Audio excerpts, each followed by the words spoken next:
to PHI207. Study Session 2. Defining African Philosophy. Introduction. In this study session, we will give a general definition of African philosophy. We will also discuss the scope and nature of African philosophy. What is African philosophy? The question, what is African philosophy, is a meta-philosophical one. Meta-philosophical questions are questions that go beyond the main things or issues that philosophers reflect on. Meta-philosophical questions rather turn around as to whether those main things or important issues are really that important. Sometimes, meta-philosophical questions are posed in order to cast doubts on the existence of the subject called philosophy itself. At other times, meta-philosophical questions might arise simply as a result of a dispute or quarrel between philosophers as to the best approach or methodology to be used in doing philosophy.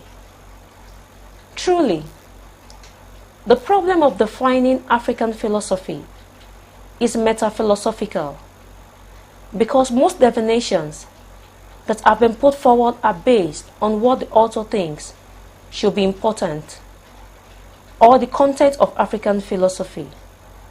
Other definitions favored by some writers are chosen based on what they consider the best approach or methodology to be used in African philosophy. Also, as we will discover later, most definitions of African philosophy have been developed by those who accept them, so that such definitions have become the framework for a school of thought, a trend, or an orientation in African philosophy. We will explain this some more later, but for now, let us examine some of the definitions of African philosophy. Possible definitions of African philosophy. African philosophy as the logic of oral tradition. One of the earliest popular definitions of African philosophy is the one that states that understanding why the traditional Africans did or said the things they did will go a long way to bringing out or unraveling the philosophy behind such words and actions. Why did our forefathers formulate certain proverbs, idioms, and wise sayings? Did they have reasons that informed their beliefs about certain things, say in religion and agricultural practices, where storytelling and the folklores meant to pass across certain values and moral beliefs that will guide individuals and society?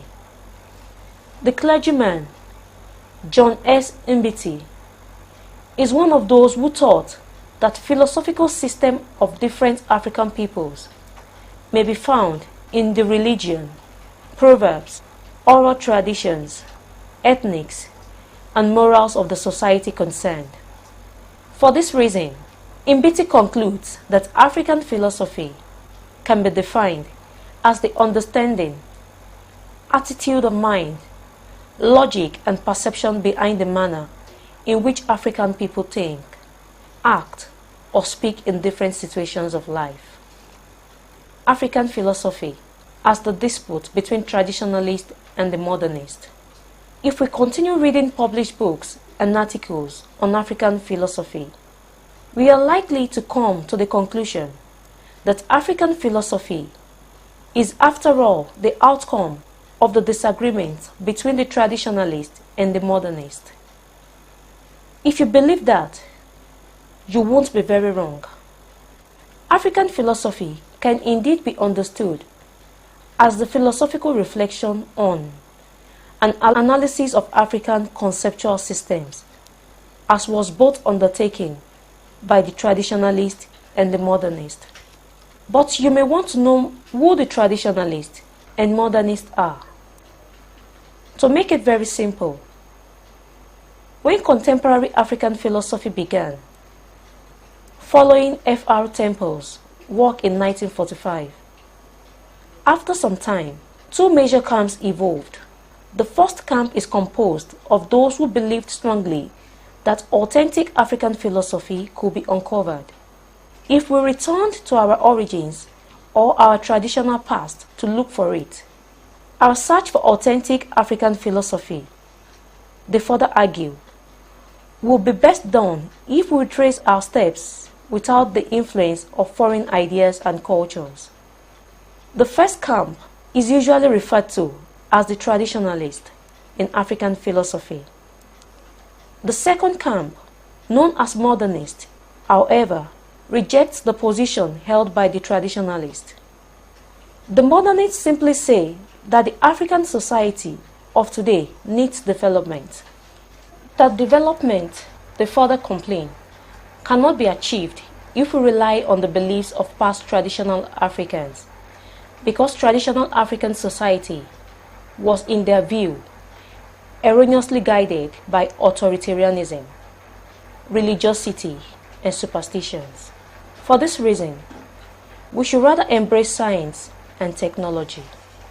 We will hear a lot more about these two camps in part 2. Nature and scope of African philosophy. African philosophy can be understood as derivable from traditional myths, folklores, storytelling, proverbs, religions, and worldviews.